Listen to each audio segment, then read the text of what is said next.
¿Cómo están? Muy buenos días. Bienvenidos a Informática Forense, lunes 28 de marzo. A ver, todos los que están presentes y me escuchan sin problemas, por favor pongan uno en el chat.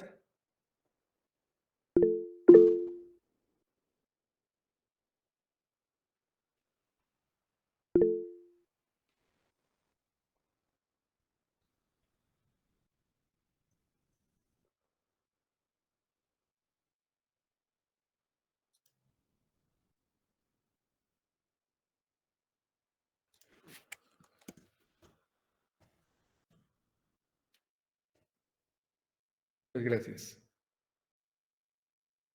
Tenía que enviarles una tarea, una actividad de la anterior clase. He preferido dejar esa y abocarnos que las siguientes actividades van a ser ya para la unidad 2, que es evidencia digital. Debido a que ya tenemos demasiadas actividades en la unidad 1, ¿no?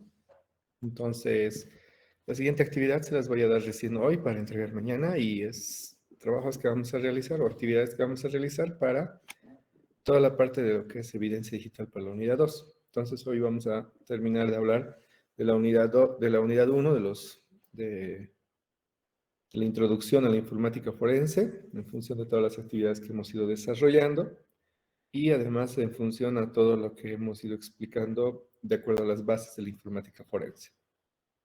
¿Ok?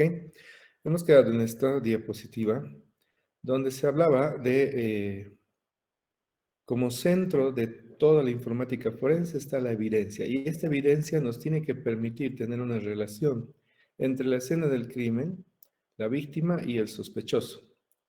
Y esto se da porque se debe conservar el principio de Lockhart, ¿no? El principio de intercambio de Lockhart, que nos dice que todo objeto que entra en contacto con otro transfiere rastros del uno al otro. Y este principio se mantiene también en la informática forense, bueno, en todo lo que es la informática, en todo lo que son los sistemas, a través de garantizar estándares de calidad y además de cumplir la normativa internacional, dependiendo de los países donde se van eh, fabricando o construyendo este tipo de unidades que administran o que gestionan datos, ¿no? Cualquier medio informático que gestione datos debe tener su forma de auditar o su forma de verificar eh, y de ver la información que sea o los datos que se han procesado o a través de ese dispositivo, ¿no? Como hemos conversado en la anterior clase. El perito informático. Existe en el ámbito legal el perito de parte, se le dice, es que es el perito que puede traer una persona que es un profesional, ¿sí? Es alguien que tiene certificado el conocimiento bajo la perspectiva de la informática. Y está el perito designado, que es el perito designado, es la persona que ha sido designado por el fiscal, el juez o quien sea la parte legal, que designan a un perito.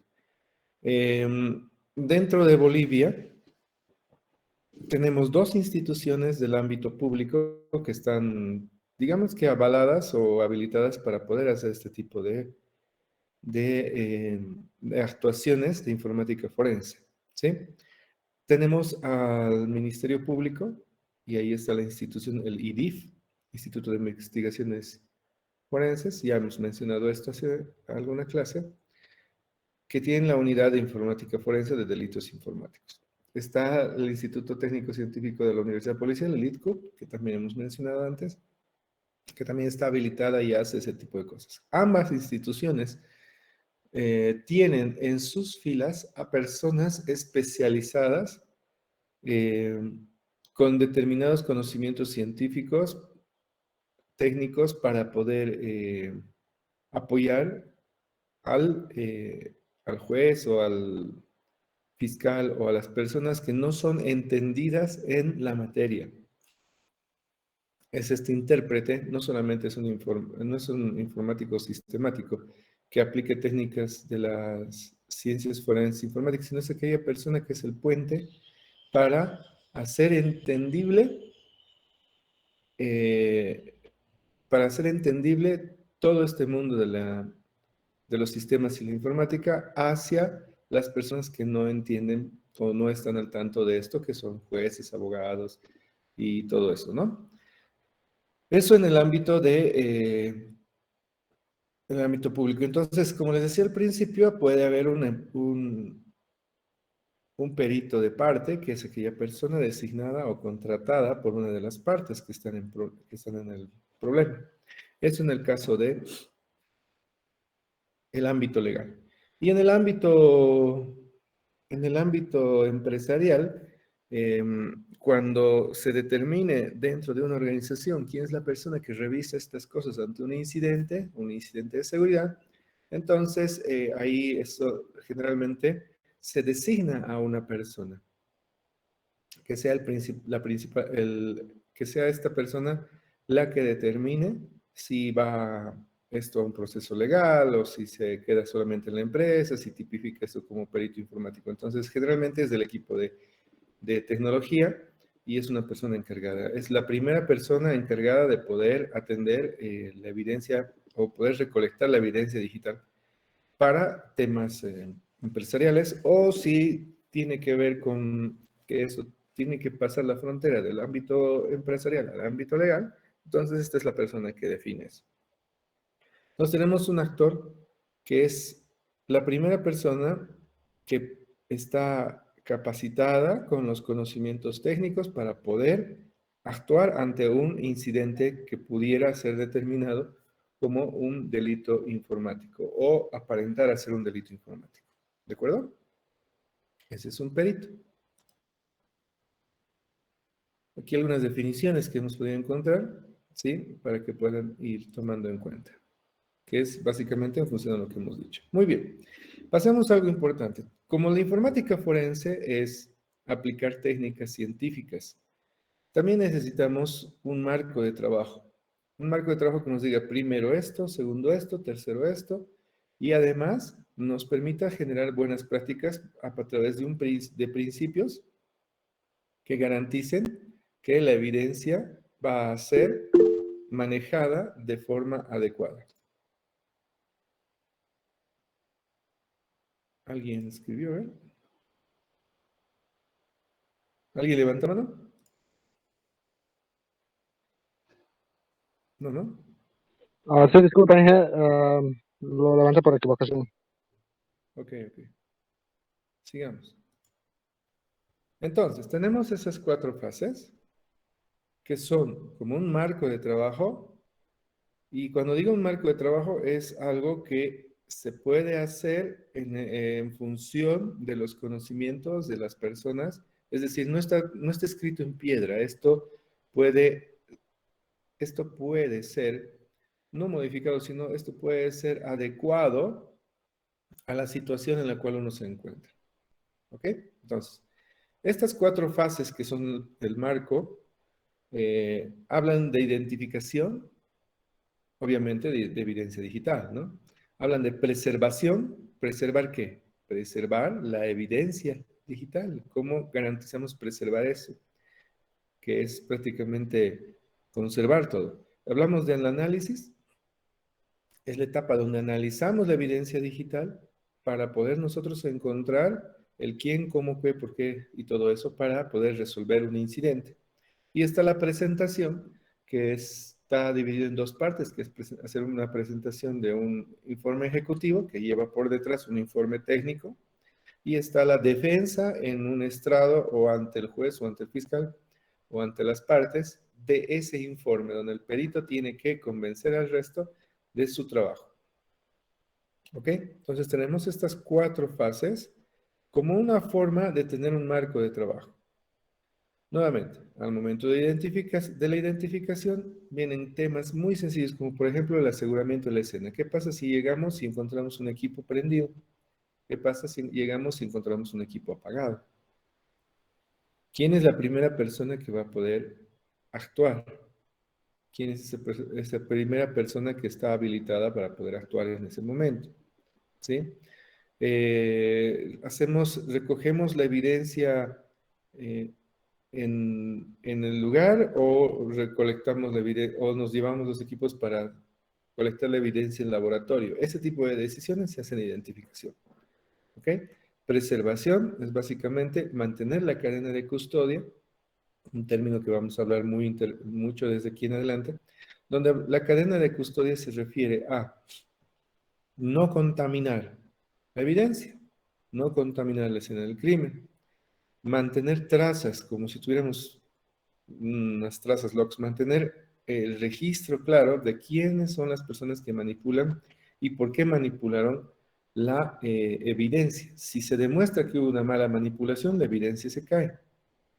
¿Ok? Deja de ser confiable, que es un principio que debemos manejar. ¿Ok? Entonces, se utilizan técnicas, se utilizan laboratorios especiales, se utilizan dispositivos especiales para poder preservar la evidencia. Si yo tengo un disco duro, ¿sí? O tengo un dispositivo celular que tiene información adentro, lo que tengo que hacer es proteger que ese dispositivo no sea conectado remotamente o no pase algo con el dispositivo eh, que pueda inhabilitar el dispositivo para futuras actuaciones. Y el análisis, como les dije en un principio, es encontrar los puntos de pericia, es encontrar lo que nos han pedido que busquemos, no lo que querramos encontrar. Ahí en el análisis no quiere decir que debemos buscar todo como si estuviéramos, como si no supiéramos qué encontrar. Entonces, cuando te designan como perito, al momento de designarte te dan los puntos de pericia, es decir, te dicen, quiero resolver este caso, esto es lo que ha pasado y necesito saber esto, esto, esto.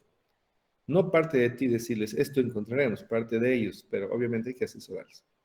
Y entonces tenemos que hacer el análisis en función de esa evidencia. ¿Por qué? Porque tenemos que garantizar que la información que encontremos o la evidencia que encontremos sea relevante al caso. ¿Sí? No vamos a reportar cosas que no sean relevantes al caso. Y eso es muy importante. ¿Ok? Y por último, la presentación, lo que les dije, ya más explicadamente en dos partes, ¿no? La parte del documento, el informe técnico, el ejecutivo y técnico, y la parte de la presentación o la defensa de ese informe ante los estratos. ¿Ok?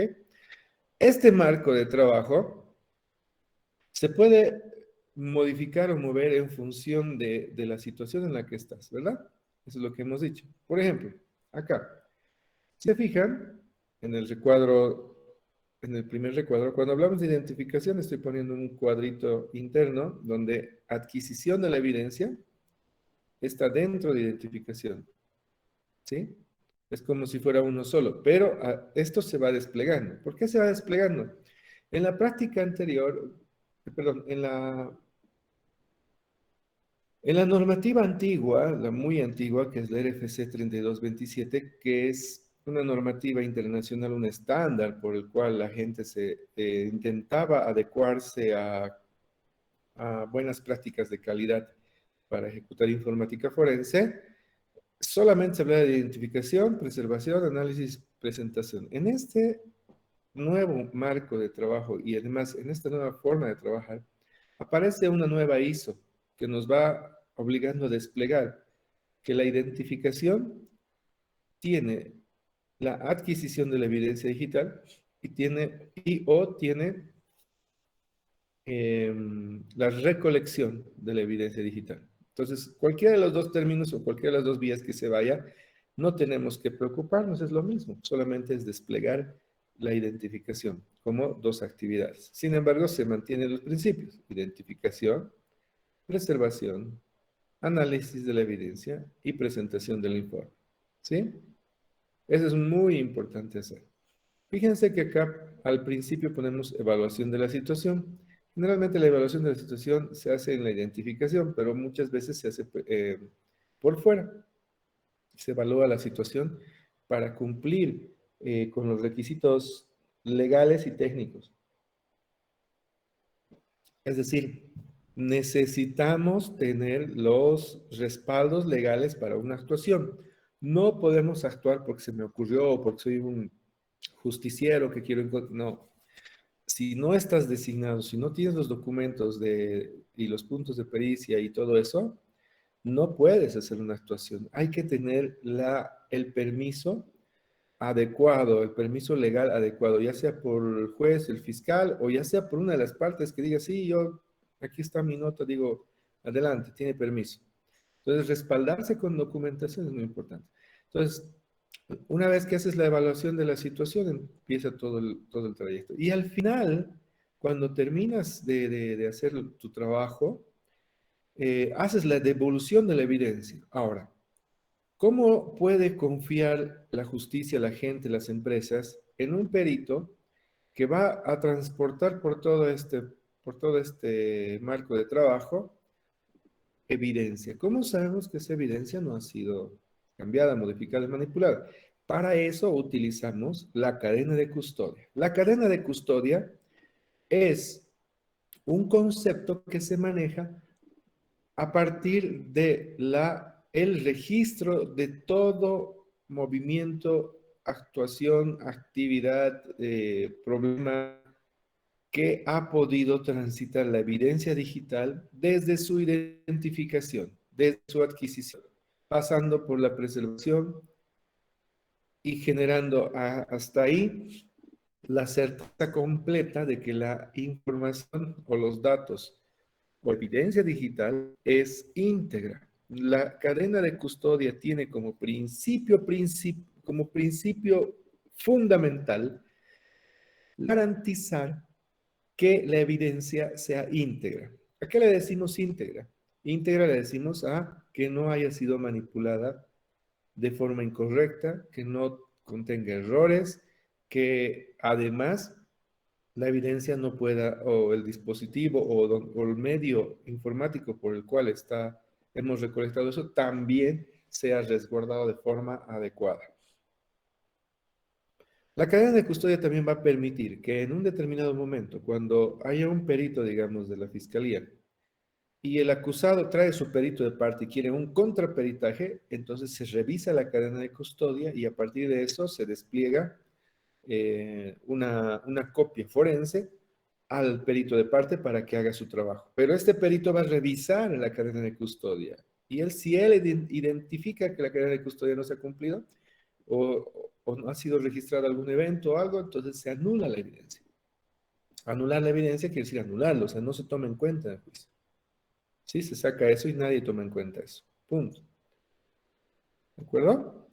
Una vez, una vez que tenemos asegurada la cadena de custodia, entonces viene la etapa del análisis donde ya, como tienes una copia forense, ya tú puedes hacer todas las actuaciones en función de encontrar lo que es relevante para el caso. Pero al final lo que hacemos es la devolución de la evidencia. Generalmente en todos los países del mundo, los laboratorios de forenses públicos tienen todo el equipamiento necesario, software especializado, no trabajan con software libre, la mayoría. Algunos sí han empezado a certificar versiones de Kali Linux, por ejemplo, España puede utilizar Kali Linux y algunas herramientas libres para poder hacer el análisis forense, pero el resto está inadmisible que se utilice cualquier herramienta de software libre. Si yo presento en Bolivia alguna herramienta, tiene que ser solo las que vamos a mencionar. O FTK de AccessComp, o en case de Guidance Software, Belkasoft ahora que está entrando, Belkasoft, y esas. Pero ahora vamos a hablar de eso al momento de hacer la unidad 2, donde vamos a hablar específicamente de la evidencia digital y donde vamos a hablar de eso. ¿Ok? Muy bien. Voy a seguir para que tengamos claro.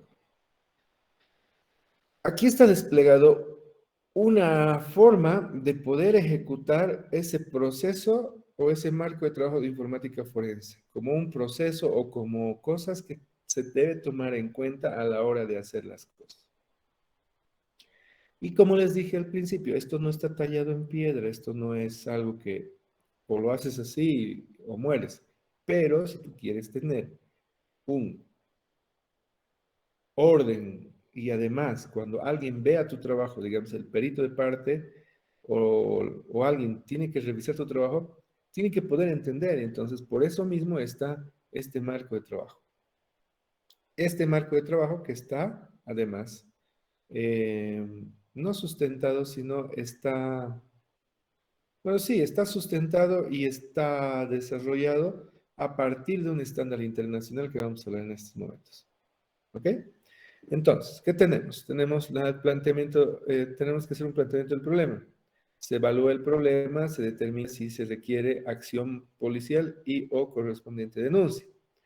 Ese momento, ¿quién determina eso? ¿Quién puede determinar eso? Eso tiene que determinar el primero en responder ante el incidente para poder hacer la adquisición de la evidencia. Y esa persona es una persona legalmente designada o es el encargado que está designado para eso. Dentro de una empresa es eso. Y si no, bueno, ya automáticamente en un caso particular, digamos, de, no sé, de una vivienda, de una persona o alguien que haya tenido algún conflicto, entonces ya pues inmediatamente eso se puede hacer. No puedes enviar esto a un proceso legal, no puedes hacer actuaciones sin una denuncia previa. Tiene que haber una denuncia en la fiscalía para que puedas hacer las acciones correspondientes. Si alguien dice, quiero saber de quién es este número de teléfono y quiero, por qué me mandó este mensaje y esto me está extorsionando, con denuncia. Con denuncia. Y como siempre pasa, termino mis clases de informática forense y siempre hay gente que me llama. Y me dice, no, mi amigo, mi hijo, mi sobrino, mi no sé qué, no sé cuál fue su alumno de informática forense y comentó usted un caso como este. Ok, le digo, ¿ya ha hecho la denuncia en la fiscalía?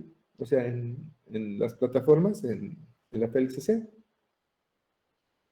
No, quería que lo arreglemos por aquí nomás. Ah, bueno, entonces le contacto con un perito a ver si le puede atender. Entonces, le paso a alguien que trabaje eso de manera informal. Pero tienen que ser conscientes de que de manera informal no van a poder hacer nada. ¿Por qué? Porque el acceso a los números de teléfono, a las personas, ubicaciones, correos y todas esas actuaciones tienen que ser en el marco de la legalidad y además las empresas grandes no te van a dar la información.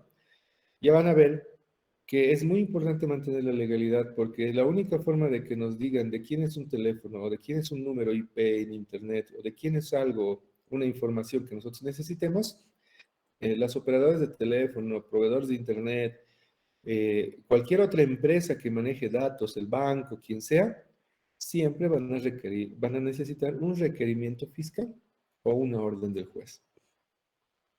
¿De acuerdo? Entonces, eso es importante tomar en cuenta. Tenemos que tomar la acción policial que corresponda ante una denuncia. Si no hay la denuncia, no se va a poder desplegar los correspondientes permisos para poder hacer las actuaciones. Por tanto, todo va a ser ilegal y vamos a invalidar la evidencia digital. Cuando hablamos de identificación, hablamos de varias acciones que podemos tomar ahí. Y como les digo, todo depende del tipo de caso que nos encontremos. Podemos empezar de esta forma. Recibimos la solicitud de análisis forense porque no la podemos hacer por libre albedrío o porque me dio la gana. Tiene que haber un documento, ya sea que sea una acción, inclusive cuando es una acción, ¿cómo se llama?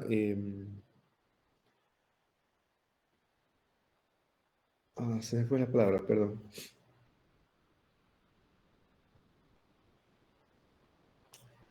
Cuando está ocurriendo la acción, cuando está ocurriendo el delito y se les agarra en fragancia, ¿sí? Y están ejecutando, igual hay una designación, hay todo eso, entonces, porque va a haber la ley que va a estar respaldando todo eso.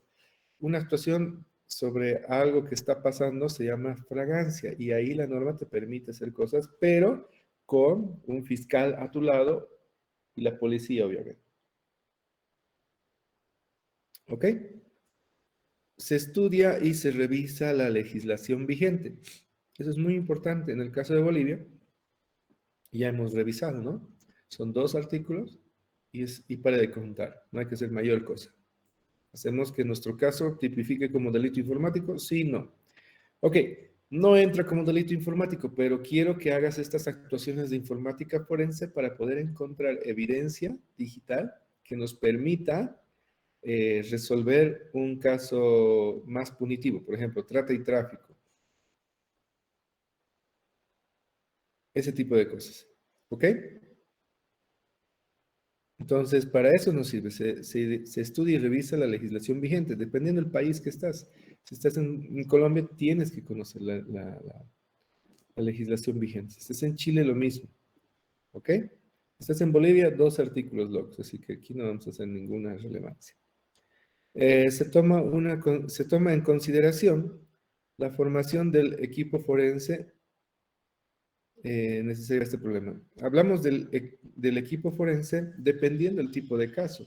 Muchas veces puede ser tanto trabajo que un perito designado no es suficiente, entonces se arma un equipo o se designa todo el soporte que va a necesitar el perito para poder hacer una actuación. Entonces hay que tomar en cuenta que a la hora que vamos a hacer una actuación de informática forense, debemos tener la capacidad tanto técnica como de recursos para poder hacer eso. Es decir, si a mí me dan para hacer de un servidor de 40 teras y el servidor tiene que seguir dando servicios y todo eso, yo tengo que sacar evidencia digital de 40 teras.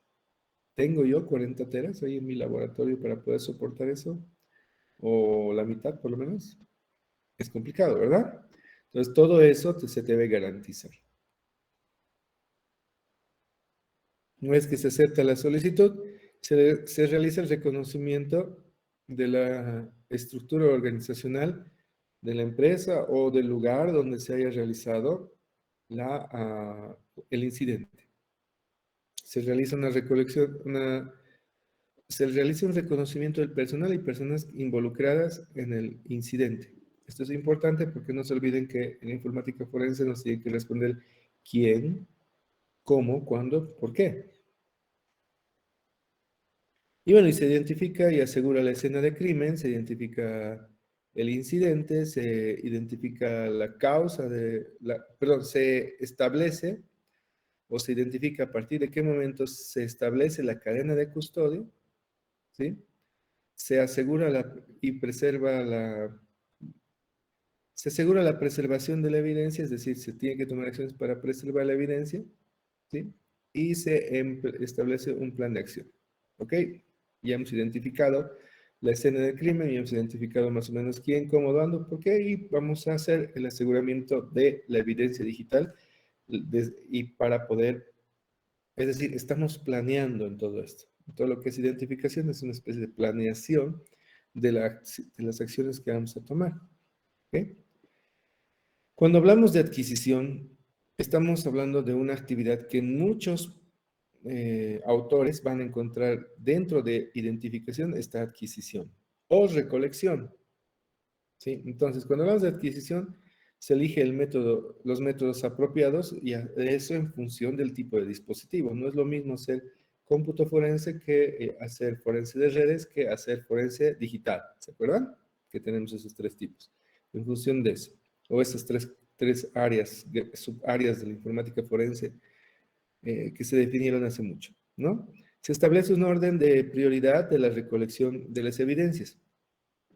No es lo mismo capturar la memoria RAM que capturar el disco duro. ¿Por qué no es lo mismo?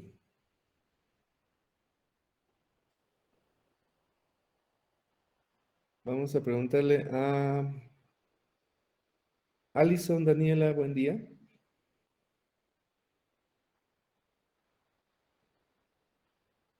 Alison Daniela, buen día. Buen día, Inge. ¿Por qué no es... ¿escuchaste la pregunta? No, Inge, ¿me la podría repetir, por favor? Ok. ¿Por qué no es lo mismo? Te lo voy a plantear de otra forma. ¿Por qué no es lo mismo capturar la memoria RAM que capturar el disco duro? ¿Por qué no sería lo mismo? Lo más lógico que se te ocurre y lo más básico. Tal vez porque la memoria RAM es volátil. Ujú. ¿Cuál es Es más volátil? ¿La memoria RAM o el disco duro entonces? la memoria RAM. Todos aquí saben cómo funciona la memoria RAM. Muchas gracias, Alisa. A ver, vamos a preguntarle a Carlos Daniel. Carlos Daniel, buen día. Buen día, Inge. A ver, rapidito, una definición o explícanos cómo funciona la memoria RAM. Bueno, la memoria RAM funciona como una memoria temporal donde se guardan datos en los cuales se van acumulando, ¿no? Con el tiempo y a la vez se van reemplazando también. Es una memoria temporal. ¿Qué pasa si se apaga la computadora? Se reinicia todo, creo. Ok, se pierde la mayoría. Antes, la memoria RAM, apagabas la computadora y desaparecía todo. Hoy día, la memoria RAM almacena un caché. Entonces, cuando apagas, hay un caché que va a empezar a funcionar para que sean las operaciones más rápidas. Sin embargo, una vez que lo dejas sin energía total, la memoria RAM desaparece hasta ese caché. ¿Sí? Y entonces, ese rastro digital desaparece, por tanto es volátil, ¿no? Es más volátil que cuando tienes información en un disco duro. En la memoria RAM tienes procesos corriendo. En el disco duro tienes solamente archivos muertos, por así decirlo, ¿no? Y la memoria RAM, esos procesos es una fuente de evidencia muy importante. Eso vamos a ver en el segundo capítulo. ¿Ok? Gracias. En la unidad 2. Entonces, seguimos. Tenemos entonces, una vez que establecemos el orden de prioridad en función a lo que es volátil y que no es volátil, altamente volátil, medianamente volátil, poco volátil, ¿sí? Tenemos que dar prioridad, ¿qué es lo primero que debemos recolectar o adquirir? A eso se refiere se establece el orden de prioridad de la recolección de las evidencias. Se establece la autoridad legal presente en la recogida de las evidencias.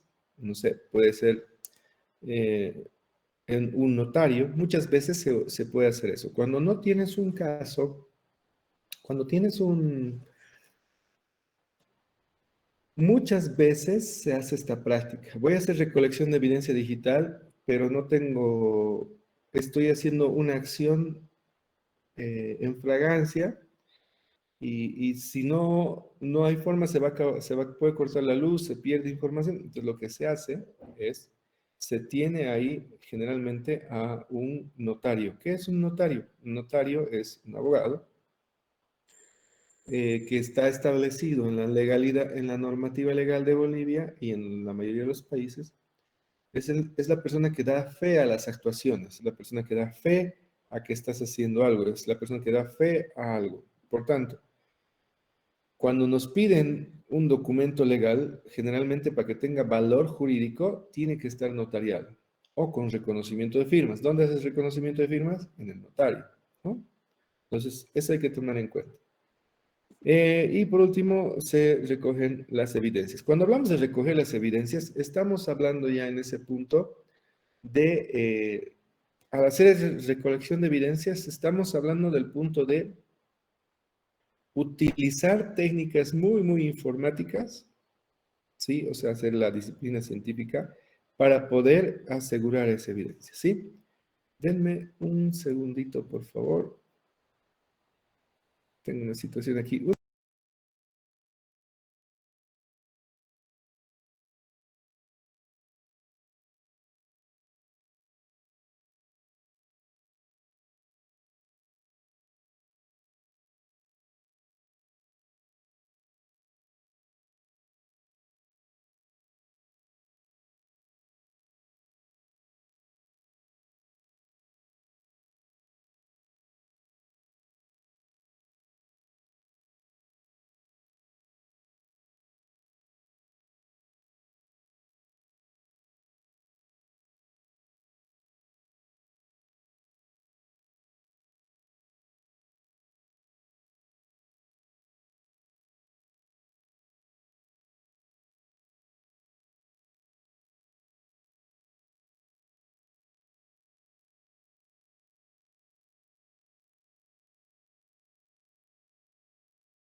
¿Cómo están? Muchas gracias por la espera. Seguimos.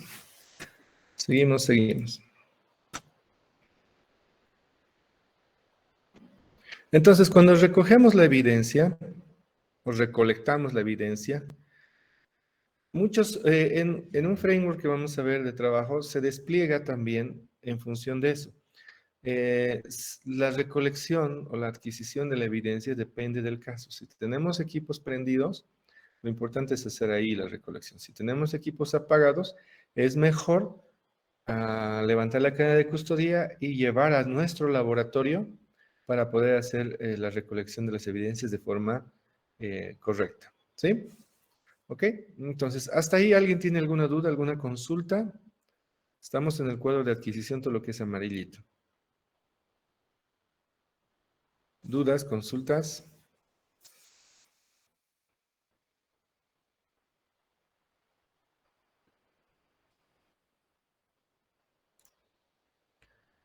A ver, vamos con previo. A ver, Edgar Alachi, buen día.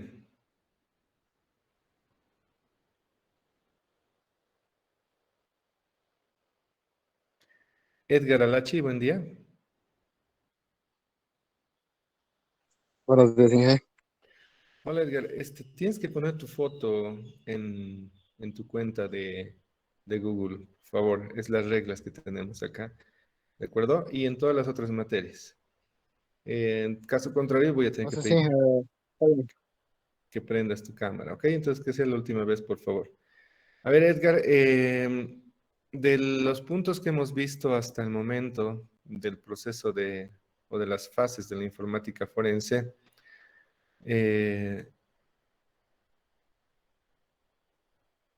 ¿tienes alguna duda, alguna consulta hasta ahí, hasta donde hemos visto?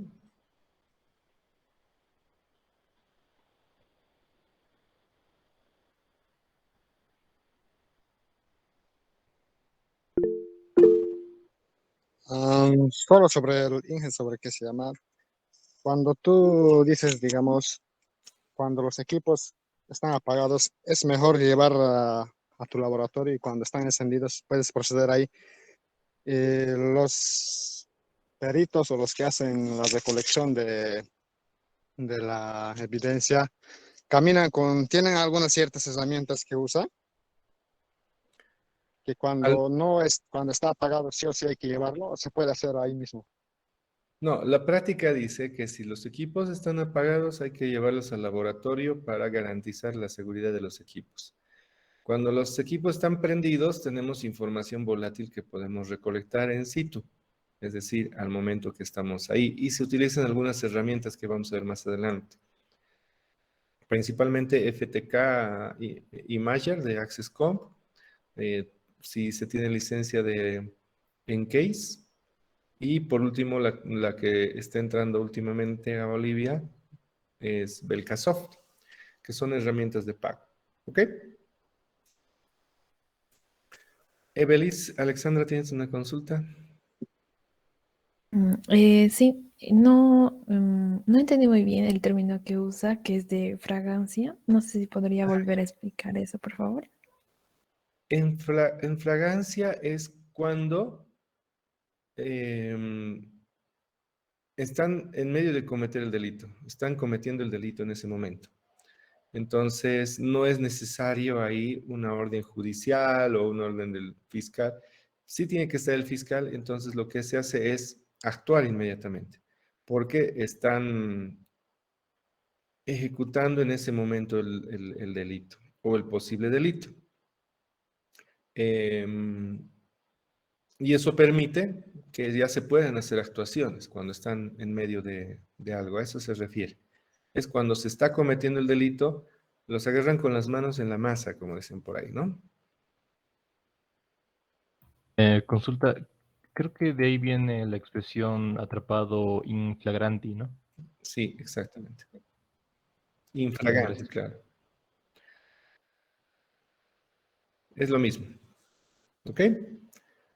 Bueno, en términos jurídicos no es exactamente igual, pero para nosotros es lo mismo porque están cometiendo el delito en ese momento y entonces les hemos caído encima en ese momento. ¿Sí? ¿Así se puede entender mejor? Muy bien. ¿Alguien Sí, más? gracias. Gracias, Evelis. ¿Alguien más tiene alguna pregunta, alguna consulta? Buen día, que una consulta.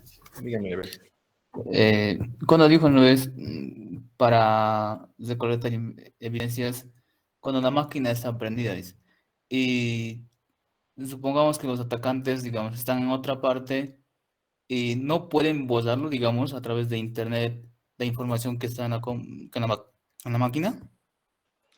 Sí, al momento de hacer la actuación, lo primero, hay unos pasos a seguir. Cuando la máquina está prendida, lo primero que hay que hacer es quitarlo de la red, por ejemplo. Vamos a ver un manual de recolección de actuaciones, precisamente que nos va a decir qué es lo que mejor se puede hacer en ese momento. Y evidentemente hay que hacer eso. ¿Qué pasa con un celular, por ejemplo? ¿Qué pasa con un celular que pudiera tener, si bien le puedes quitar los datos o la Wi-Fi, ¿sí? De un celular, pudiera el celular tener alguna herramienta especial por otra vía, por Bluetooth, NFC o otra vía de conexión al celular. Entonces, para evitar todos esos problemas de conexiones o que le caiga una descarga eléctrica al celular y lo queme, cosas así, se utilizan algunas herramientas y algunas técnicas interesantes. Por ejemplo, no sé si todos los que conocen han tenido que hacer esto, las bolsas de Faraday. Una bolsa de Faraday o un campo de Faraday es bloquear cualquier señal electromagnética en un rango. Entonces existen como parte del kit de las actuaciones, como parte de la maletín de herramientas que tienen los peritos, se puede tener una bolsa de Faraday, que es una bolsa que está donde puedes meter el celular y pues no le pasa nada. Por más que le caigas con descargas eléctricas por encima, no pasa nada, no se conecta nada. Es un inhibidor de frecuencia. ¿Ok? ¿Se entendió? Interesante. Gracias, Inge. Muy bien. Sigamos entonces. Cuando tenemos recogida la evidencia, es decir, cuando hemos recolectado la evidencia, nosotros tenemos que seguir garantizando la cadena de custodia. Para eso hacemos la preservación. En la preservación, tenemos que generar copias de la evidencia, ¿sí? Porque una de las características que vamos a ver en la unidad 2 de evidencia digital es que la evidencia digital tiene características de, primero que es volátil, segundo que es eliminable, editable, y entonces nosotros debemos generar una copia forense para poder trabajar con la copia forense. No podemos hacer análisis forense sobre el original. Jamás puede pasar eso. ¿Por qué? Porque estamos contaminando la evidencia original. No se olviden que mencioné que va a haber una contraparte en algún momento. Si es que la hay, la contraparte va a pedir una copia forense. No va a pedir el original. Va a pedir la copia forense y va a hacer un análisis del seguimiento de la cadena de custodia. ¿Sí? Entonces, siempre se trabaja el análisis sobre la copia forense, la copia de la copia, por así decir. Y a partir de eso, cualquier actuación de cualquier perito tiene que coincidir con el otro perito, ¿no?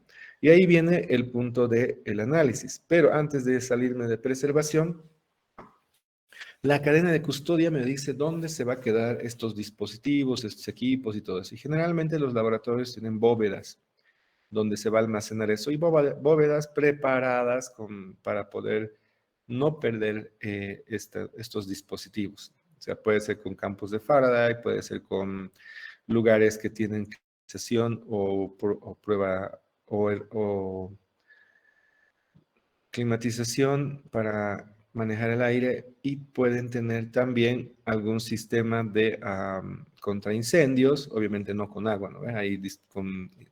Hoy en día hay dispositivos o no dispositivos. Hoy en día hay sistemas contra incendios que utilizan químicos y pues no hacen daño a los equipos. Ese tipo de cosas. Entonces, la preservación es garantizar que los originales estén a salvo prácticamente. Muy bien, una vez que tenemos eso, llevamos eso a la bóveda, ya sea de tu laboratorio donde estés trabajando. Entonces, dejas eso ahí y empiezas a hacer el análisis. El análisis se hace sobre la copia de la copia forense, jamás sobre el original. ¿Se entiende por qué? Porque al ser evidencia digital, tú puedes hacer cuantas copias quieras de esa evidencia para trabajar sobre esa evidencia. Ahí sí tú puedes poner notas, puedes prender la evidencia digital, puedes revisar los logs. Si tienes, por ejemplo, un disco duro de una computadora, seguramente es un sistema operativo.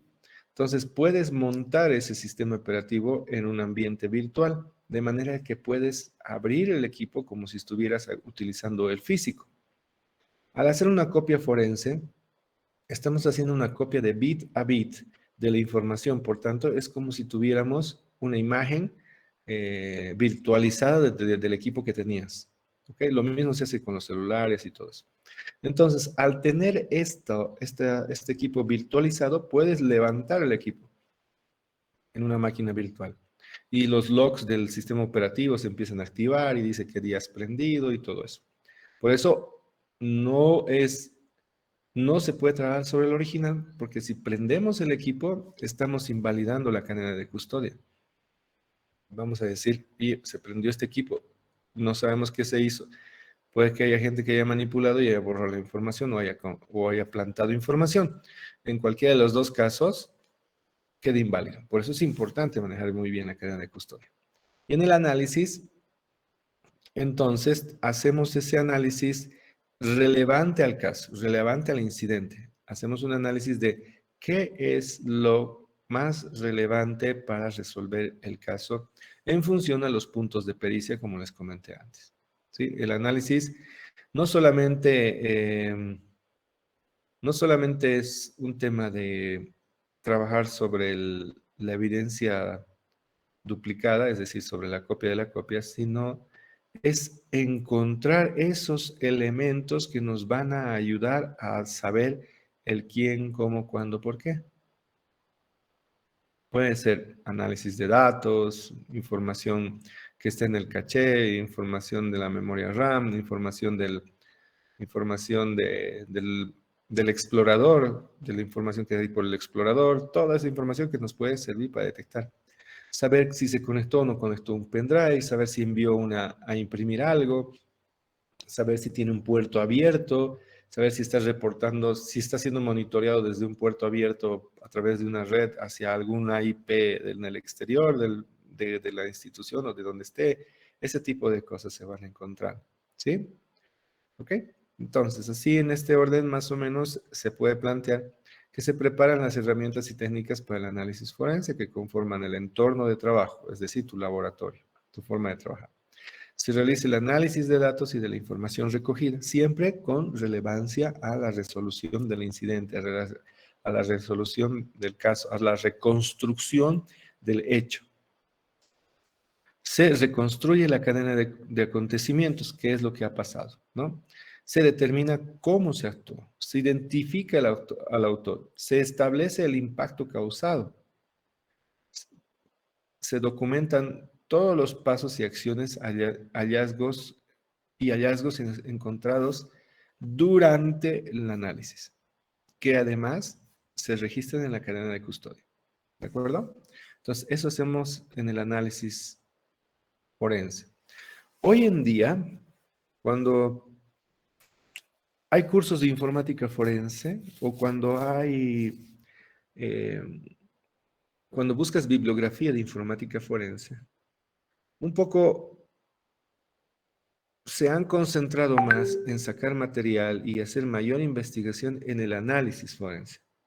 ¿Por qué en el análisis forense? Porque es la parte más técnica, la parte más pesada, más complicada, y que tiene que ver con ya ejecutar cosas mucho más técnicas. Entonces, ustedes van a encontrar análisis forense todo el tiempo con ese nombre, no con todo el espectro que es informática forense, porque cuando dicen análisis forense están hablando de hacer solo el análisis. ¿Se dan cuenta? ¿Sí? Solamente hacer esta parte, con herramientas, con técnicas de descubrimiento, que le decimos triaje, con técnicas de footprinting, que le decimos que es una técnica de poder encontrar por dónde ha transitado la información, o si tienen información en Internet también que es relevante para esto, no sé, dependiendo del caso, ¿no? Entonces, hay mucha bibliografía cuando encuentran análisis forense de evidencia digital o análisis forense de digital, análisis forense digital, inclusive las certificaciones hoy en día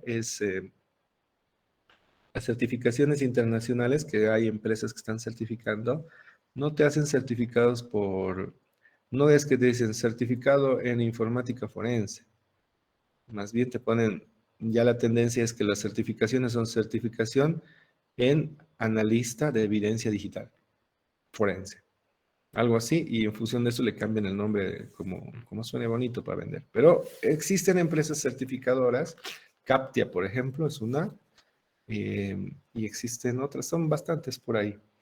Council, que es otra, que después les puedo pasar los datos para quienes quieran certificarse en análisis de evidencia. También le decíamos un tiempo examinador forense. Este examinador forense es un examinador forense de evidencia digital. También se le podría decir ese. Les doy todo el espectro para que ustedes puedan, cuando se crucen con información, no se preocupen mucho. Como les digo, la informática forense es un marco bastante grande y el análisis ya es solamente hacer el análisis. Inclusive, hay un rol que se llama el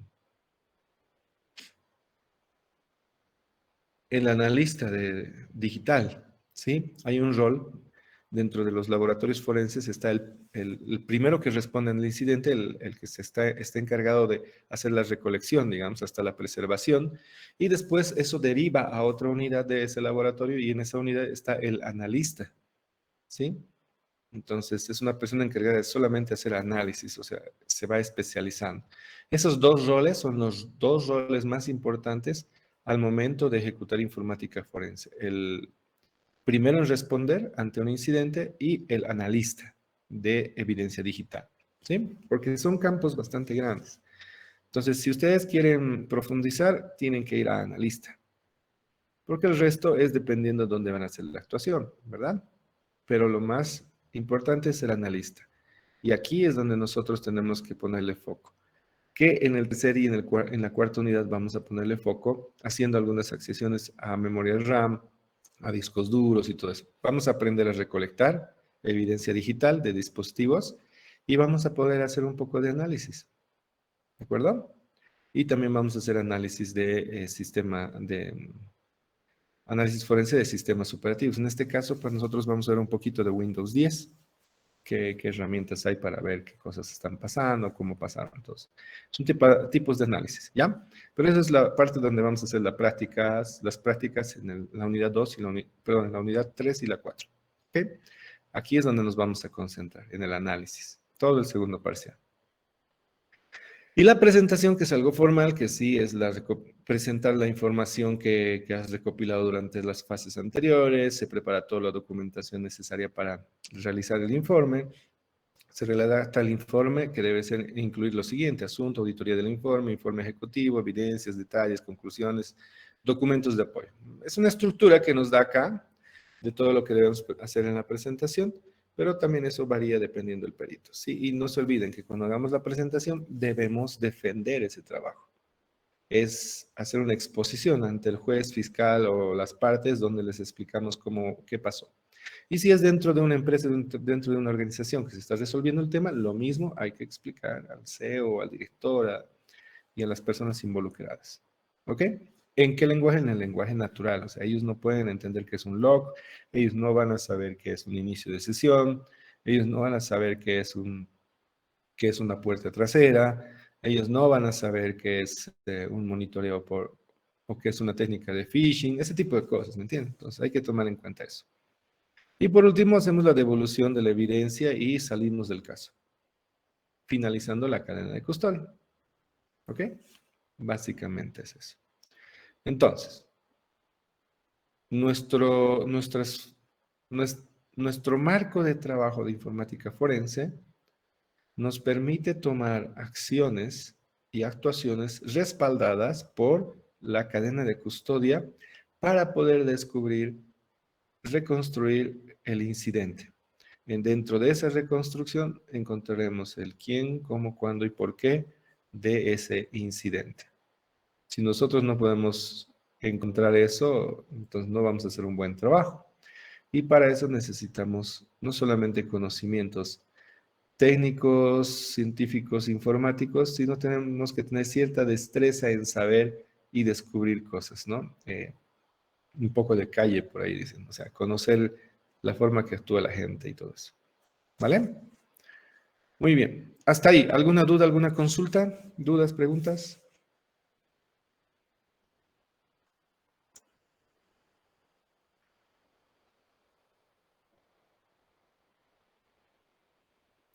Cada vez que digo preguntas, dudas, y saben que voy a preguntar, se salen, se han dado cuenta. Lo bueno es que queda grabado. A ver, vamos con Iván Franklin. Buen día, Iván.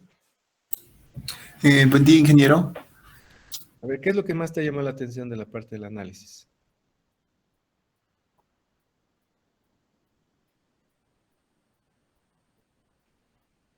La parte que más me llamó la atención fue la parte en la que, bueno, más que todo en la parte de la preservación, lo que más me llamó la atención fue la parte en la que se hacen copias, desde las cuales se pueden ir trabajando, ¿no?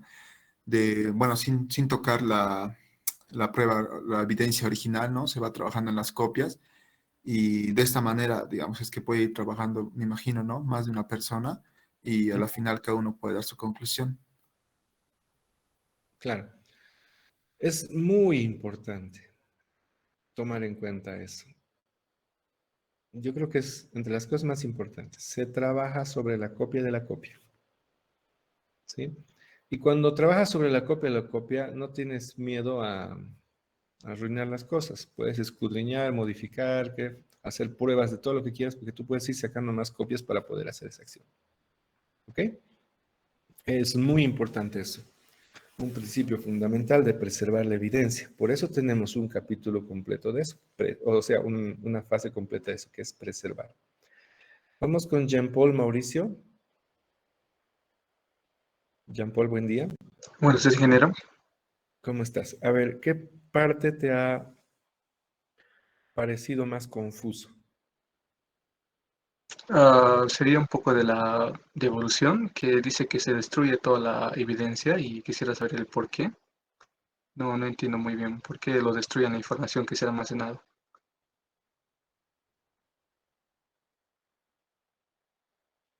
A ver, este marco nos dice más o menos las cosas que pueden pasar o las cosas que podemos hacer. Ya saben que esto no es, como les dice, no es tallado en piedra y que todos tienen que hacer todo eso. Lo que puede ocurrir cuando se haga la devolución de la evidencia, cuando habla que se destruye de forma segura la información, se refiere a que el perito o el laboratorio que ha ejecutado la actuación, cuando devuelve eso, tiene que devolver todo y tiene que demostrar que no se está quedando con copias, que no se está quedando con cosas para él. ¿Sí? A eso se refiere más que todo. Por ejemplo, si yo he utilizado un disco duro, en algunos lugares me dicen, ese disco duro que usted ha utilizado no es parte de la evidencia digital, pero está conteniendo información confidencial, entonces debemos deshacernos de eso. Y sí, parece algo ilógico, pero es real. En algunos países se obliga a que, y eso está dentro del presupuesto, obviamente. La informática forense no es gratis, es igual como cualquier otra disciplina, depende de recursos y depende de la asignación de presupuestos que nos permitan hacer eso. ¿Ok? A eso se refiere, Jean-Paul. Está bien, muchas gracias. Sin embargo, no quisiera que ustedes vayan por Vamos a concentrarnos en las 4 fases. O bueno, en la primera fase que se puede desplegar en 2 o en 3. ¿Sí? La identificación junto con la adquisición, que sería la primera fase. La segunda fase es la preservación. La tercera es el análisis. Y la cuarta es la presentación. Ahí quiero que tomemos foco todo el mundo. Muy bien. A ver, Jessica Rodríguez, buen día. Buenos días, Inge. ¿Cómo estás, Jessica? ¿Qué parte te ha llamado más la atención cuando hemos hablado del análisis? Para mí sería la documentación. Pienso que después de hacer todos los procesos, como que me emocionaría en parte documentar, ¿no? Todo lo que he encontrado. Sí, justamente al momento de hacer el análisis debemos documentar todo lo que estamos encontrando. Muchas veces es muy sencillo hacer capturas de pantalla y algunos lo que hacen es para asegurar que esas imágenes de captura de pantalla no se modifiquen en el tiempo, igual hacen una técnica para garantizar la integridad de estas imágenes o de esos datos que se han ido generando de unos archivos logs, utilizando una técnica de ponerle un identificador único. Esa técnica de ponerle un identificador único se llama una técnica de hashing. El hashing es la aplicación de algoritmos matemáticos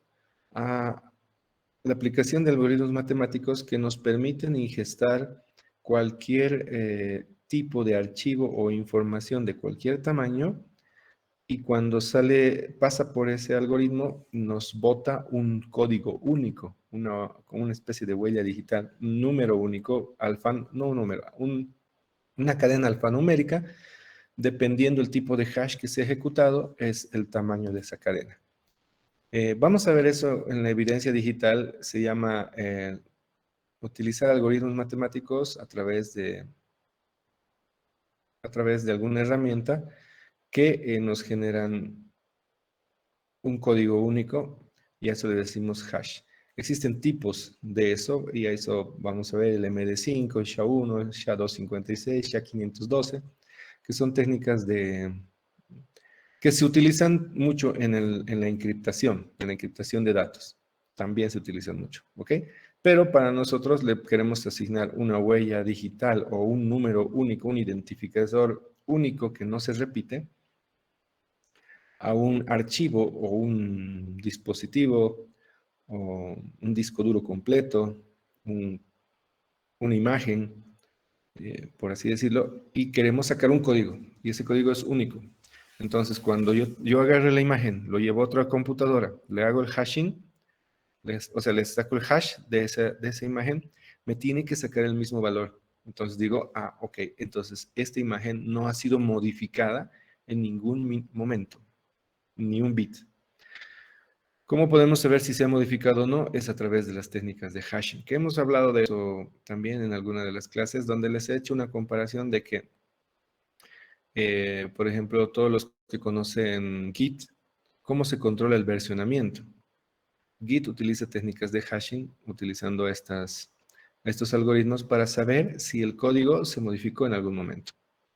Y con técnicas avanzadas se puede saber dónde se modificó y comparando código fuente de una rama con una nueva rama para hacer merge, entonces revisa, ¿no? Entonces eso es importante.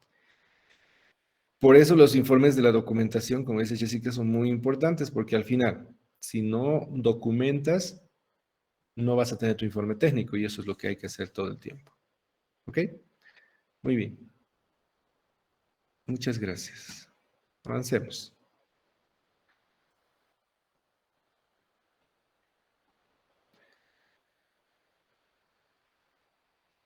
Visto de una forma,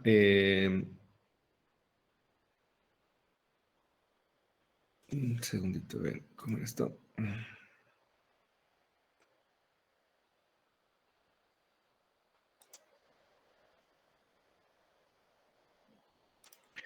Perdón. Cuando hemos revisado este marco, esto es generalmente esto, según el autor del libro, este tipo de actuaciones o este marco se da en una organización civil, ¿sí? o sea, en el ámbito civil. Cuando hablamos de la fuerza pública, que pudiera ser la policía, podría ser un órgano operativo del gobierno, puede ser el ejército, no sé.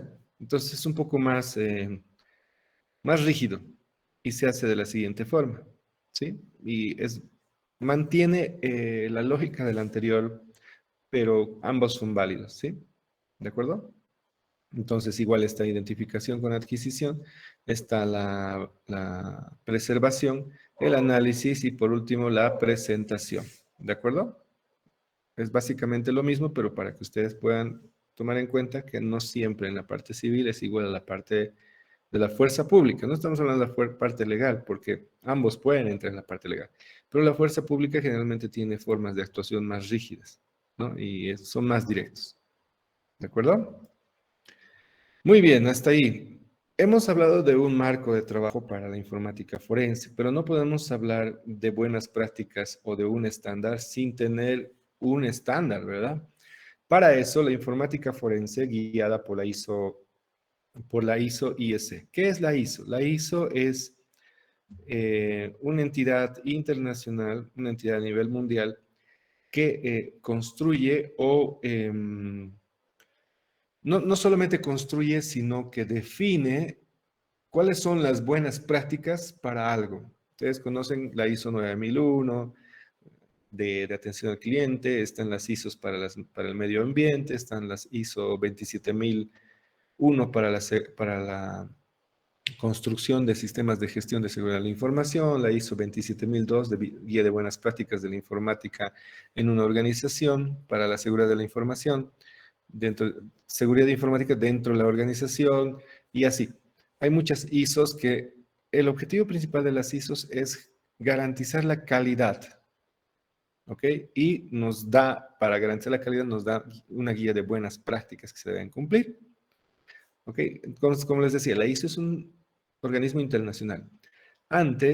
Muy antiguamente, se utilizaba una norma que era la RFC 3227, que igual es una entidad certificadora, una entidad extra que también sacaba esas cosas, pero hoy en día la ISO es la estándar a nivel mundial y la ISO sacó la 27037, 2016, que refiere a la adquisición, al proceso de la informática forense que tiene que ver desde la identificación hasta la preservación. ¿Sí se entiende? Hasta aquí, hasta la preservación, hasta donde esté en verde. Toda esta parte entra en la ISO 27037. La parte del análisis, esta parte del análisis, tiene que ver con la ISO 27042, que se menciona acá. Aquí está, la ISO 27042. Ustedes dirán, ¿y esas otras ISOs? Una ISO es para buenas prácticas para elaborar el documento de informe, otra es para el laboratorio forense, otro es para las herramientas forenses, así, ese tipo de cosas que no es necesario. Nosotros vamos a concentrarnos en la ISO 27037, que se ha creado el 2012, pero se ha ratificado, o sea, se ha revisado el 2016, quiere decir que es la misma, pero el 2016 está validada. Al día de hoy, esta sigue vigente. Se ha hecho una revisión en el 2019, creo, 2020, y el resultado ha sido el mismo. Se ratifica la del 2016, dicen, y la del 2016 se ratifica la del 2012. ¿Ok? Entonces, esta ISO dice tecnologías de información, técnicas de seguridad. ¿No? ¿Sí? ¿Alguien tiene alguna duda? ¿Alguien decía algo? ¿Se le prendió su...? ¿Nadie? Ok. Entonces, esta ISO para nosotros es la más importante, ¿sí? Porque nos da las directrices para la identificación, recopilación o adquisición y preservación de la evidencia. Entonces, ¿dónde entramos con esto? Identificación, adquisición, ahí ha aparecido un concepto, no un concepto, ahí ha aparecido un poco desplegado, recolección, ¿no? Recolección. Entonces, es parte de esto, se puede modificar, no pasa nada.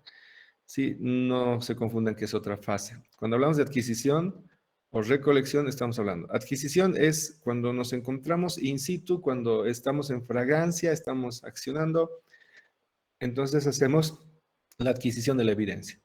Si está apagado, entonces hacemos recolección, nos lo llevamos al laboratorio, ¿sí? Es una forma de decir en la ISO 27037, pero es básicamente lo mismo, identificación hasta preservación, ¿de acuerdo? Entonces la ISO tiene que ver con esas directrices, identificación, adquisición, recopilación, preservación de la evidencia digital, ¿ok? Proporciona pautas para actividades específicas en el manejo de la evidencia digital que pueden tener valor probatorio. Entonces, se centra en el manejo de la evidencia digital para que tenga valor probatorio. Nos orienta para poder hacer un manejo de la evidencia digital en procedimientos disciplinarios dentro de una empresa o para llevar esto a actuaciones directamente judiciales. ¿Sí? Eso es importante. Vamos a ver un poquito de la 27037, obviamente en la unidad 2, donde vamos a profundizar todo eso. ¿Ok? Muy bien. La ISO 27038, para que ustedes tomen en cuenta, vamos a ir a la 42 directamente. Y ahí está. La 42 dice que, además que esta se ha creado en el 2015, pero ha sido ratificada también. Dice, directrices para el análisis e interpretación de evidencia digital. Proporciona una orientación sobre el análisis y la interpretación de la evidencia digital de una manera que aborde cuestiones de continuidad, validez, reproducibilidad y repetibilidad. ¿Sí? Es muy importante que tomen en cuenta estas directrices. Ahora, estas ISOs no me dicen, no son 100 hojas, no son 200 hojas, no son 1000 hojas. Es un estándar. Estas ISOs seguramente están por las 5 o 10 hojas máximo, donde nos dicen qué debemos tomar en cuenta. Desde un punto de vista muy general. No nos dicen específicamente si te encuentras con un dispositivo iOS que tiene un sistema de tal fecha. No, nos dice un marco más amplio. No es tan específico porque es un estándar. Y el estándar es para que se pueda acoplar a cualquier situación que uno puede encontrar al momento de hacer informática forense. ¿Ok? Entonces tenemos la 27043 y también tiene que ver con... hay una ISO que se llama la 30121, pero tiene que ver con la gobernanza del marco del riesgo forense digital, que es un tema mucho más amplio, ¿sí? ¿Dónde se ejecutan estas otras ISOs? Principalmente se ejecutan en empresas de muy alto vuelo, empresas muy importantes y en instituciones que tienen que manejar información súper mega sensible. Entonces, ellos cumplen todas estas ISOs. Nosotros nos vamos a concentrar en buenas recomendaciones de la 37 y de la 42, para que ustedes tomen en cuenta. Lo que vamos a ver hacia adelante va a ser siempre en función de eso.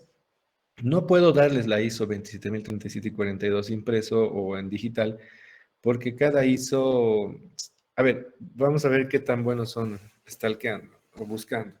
Los que puedan encontrar la ISO 27037, obviamente seguramente va a estar en inglés.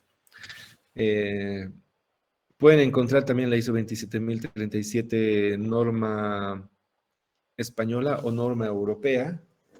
Lo que hacen es que las ISOs, como son ISOs internacionales, cada país puede bajar esa ISO a su situación y llama y les pone la norma local. Por ejemplo, en Bolivia,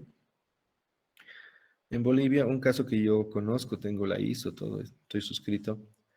Hay una ISO de la 27001 que es a nivel internacional. Entonces, en Bolivia han podido transcribir eso y definir para Bolivia cómo sería la ISO 27001. Entonces, a esa encuentras con norma boliviana ISO 27001. Entonces, le ponen una NB por delante, norma boliviana. La europea la ponen UNE. La española le ponen UNE ESP. Entonces, son normas que van bajando a las realidades de esos países. Pero la principal es la ISO IEC 27000 37, que ustedes pueden buscar y seguro van a encontrar en inglés. Yo he encontrado algunos, pero siempre en pedazos, ¿no? Y la verdad no, como ya la leí hace un tiempo, pero comprar estas ISOs valen un poquito fuerte. Cada ISO cuesta entre 200 y $250. Y te la mandan recontra encriptada, en digital, en un medio donde tú puedes leerlo, digamos, en la nube, no puedes, lo único que puedes es captura de pantallas, ¿no? Y ahí aparece tu nombre por todo lado, entonces si eso sale por ahí, saben quién ha compartido y lo sancionan, ese tipo de cosas. Pero ustedes encuentren, debe haber gente que ha transcrito, a ver si pueden encontrar, les doy de tarea, ¿ok? Muy bien, dudas, consultas, preguntas antes de irnos.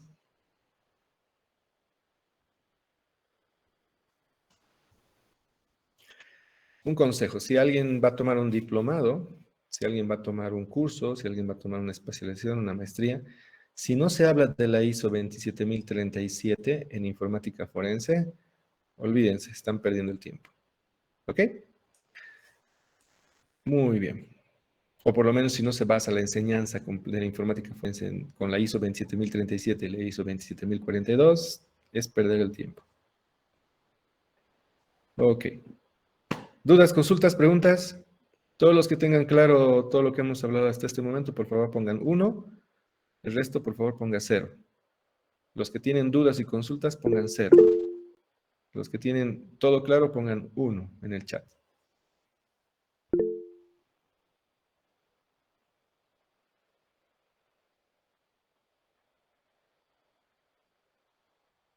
Listo, muchas gracias. A ver, vamos a quedar en lo siguiente. No les voy a dar tarea para mañana. Mañana vamos a hacer la explicación de la introducción al... Vamos a hablar de evidencia digital, ya más en propiedad, más profundo. Y pues ahí recién les voy a dar la actividad para que puedan entregar el próximo lunes y podamos terminar la unidad 2 hasta la próxima semana. Tenemos 3 clases más para poder hacer eso. Y no se olviden la fecha del examen, ¿no? Tenemos examen el 12, ¿no? ¿Cuándo es el examen? 12 de abril, de la unidad 1 y de la unidad 2. Así que no se descuiden. He recibido un par de correos, como les dije, una persona me escribió el 15 de marzo que quería que le que lo adicione al Google Calendar, ¿no? Pero no me decía qué materia. Le pregunté el 15 de marzo qué materia. Y recién me responde ayer, 27, y dice informática forense. Entonces, esa persona se ha tomado no sé cuántos días en responderme, entonces tal vez yo demore así, pero puede que ya sea el examen, ¿no? Entonces, bueno. Y hay otra persona igual que nunca respondió, ¿qué materia? Y no sé, pues yo tengo 3 materias y tengo administrando 250 personas, de que no soy adivino, ¿no? Muy bien, muchas gracias, eso quería decirles. Nos vemos el día de mañana, como de costumbre, nos vemos en la nube. Muchas gracias, buen día. Hasta luego, Inge.